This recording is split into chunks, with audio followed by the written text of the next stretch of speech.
এই সপ্তাহটার নাম পরীক্ষা দিলে ভালো হয়। এই সপ্তাহে আমার প্রত্যেকদিন একটা করে পরীক্ষা আছে ক্লাসে। তো সেই রকমই আজকেও ছিল ভৌত বিজ্ঞানের পরীক্ষা। ২ নাম্বার চ্যাপ্টার অর্ধেক হওয়ার পরে আমি ঢুকেছিলাম। তো ২ নাম্বার চ্যাপ্টার মোটামুটি পেরেছি আর ৩ নাম্বারটা ফুল লিখে এসেছি একদম। ঘরটা পুরো নোংরা হয়েছিল তাই একদিক থেকে শুরু করলাম ঘরটাকে পরিষ্কার করা। ঘর পরিষ্কার করতে করতে তার মধ্যে দিয়ে রান্নাটাও সেরে ফেলেছিলাম। এখন দেখো ঘরটা পরিষ্কার করার পরে একটা পজিটিভ ভাইব আসছিল। তারপর ১ বোতল জল নিয়ে বসে পড়েছিলাম বই পড়তে।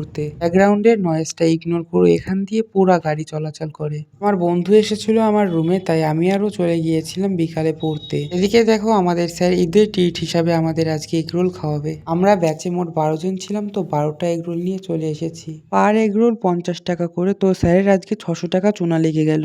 এদিকে দেখতে পারছো কম্পিটিশন লেগে গেছে কে কার আগে খেয়ে শেষ করতে পারে। মেয়েগুলার খাওয়ার স্টাইল তো একদম আলাদা লেভেলেরই। ক্যামেরা দেখেই খাওয়া বাদ দিয়ে পোজ মারা শুরু করে দিয়েছে। তো আজকের জন্য এতটাই।